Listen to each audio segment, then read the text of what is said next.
I'm Ryan from ExtremeTerrain.com, and this is my review and installation of the RedRock 4x4 7-inch Fender flare kit fitting all 1997 to 2006 TJs.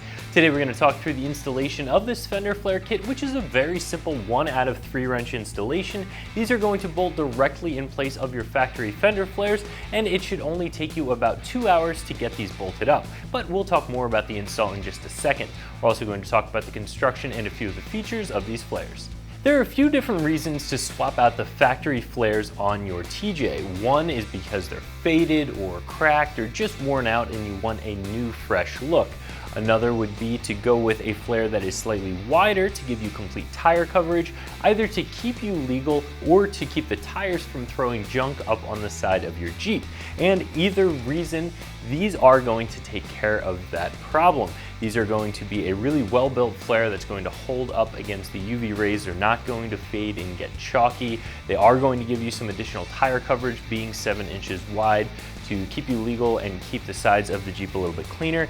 It comes with all 6 pieces and all of the hardware to install them, and they're very fairly priced. As it says right in the title, these are a 7-inch wide flare, which again is going to give you some additional tire coverage. Whether you're running a wider tire or you have less back spacing on your wheels, you are going to need a wider flare if you want full tire coverage, and these are going to offer that. These again are made of a UV treated thermoplastic material, very similar to your factory flares. However, they're going to do an even better job of holding up against those UV rays that can turn these black flares chalky very quickly. These are of course going to bolt directly up onto the body of your TJ, so there's no drilling, no cutting, no major modifications necessary. This is a kit that includes all 6 flares, 2 front, 2 rear, and your 2 flare extensions. And something I really like about these flares is that they do accept your factory front turn signal. So even though these are wider than factory, they're a factory style, and they'll accept that factory light, so you don't have to worry about coming up with another solution for your turn signal. As I said before, this is a 1 out of 3 wrench installation that should only take you about 2 hours to complete with some traditional hand tools. The first step is of course removing those factory flares off of your TJ. In the front, you'll want to remove the socket and bulb from the turn signal housing by giving it a bit of a quarter turn, and then just unbolt the nut and bolt hardware that holds that factory flare onto the body of your Jeep. Now in most spots you can get to both the front and the back of the nut and bolt, so you'll hold it with a wrench and a socket to disassemble it. In some spots you cannot get to the back side of where the bolt's attached, just because of the way the tub is designed. So in those spots the factory has installed a nutsert in the body in order to attach the factory flare. Now if you have a lot of rust on your TJ, there is a chance that the bolt is going to rust into the nutsert. The nutsert is going to spin in the body, which makes it very difficult to get that hardware released. Sometimes you'll have to just cut that bolt off, and then you have to figure out how to get your new flare attached to your Jeep. So what does all of that mean? Spray your nuts and bolts well ahead of time with a good penetrating oil. Do it often and do it for a week if you can. That's going to give you the best chance of breaking that bolt loose without spinning the nutsert in the body. That is the only thing that could possibly add some time to this install and make it a little bit more difficult, is if you have a nutsert that the bolt rusts into.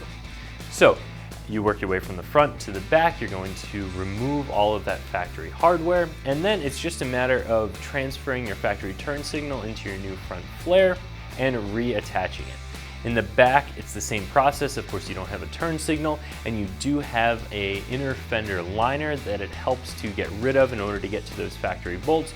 You're just going to pull down on that inner fender liner to give you access to those factory bolts to remove them and access to the aftermarket bolts to attach them, and then you can pop that inner fender liner up into place. And the flare extension attaches in much the same way. There's 3 bolts, remove them and attach the flare extension. Again, just some traditional hand tools, very simple 1 out of 3 wrench installation that you can get done in about 2 hours in your driveway. This is a very fairly priced set of Fender flares. These flares are a very similar quality to your factory. Of course, they are going to be wider, which is a benefit, giving you that additional tire coverage. And at about 165 bucks, I think that these are incredibly fairly priced. There are some other sets out there that you can purchase that are the same width that are going to be more expensive. There are, of course, factory width flares that you can get in varying prices as well from different companies.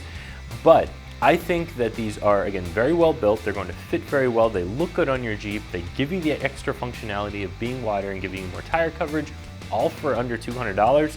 I think these are really fair.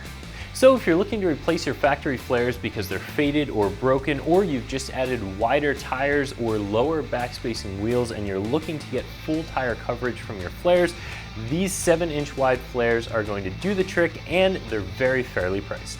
So that's my review of the RedRock 4x4 7-inch Fender flare kit fitting all 1997 to 2006 Wranglers that you can find right here at ExtremeTerrain.com.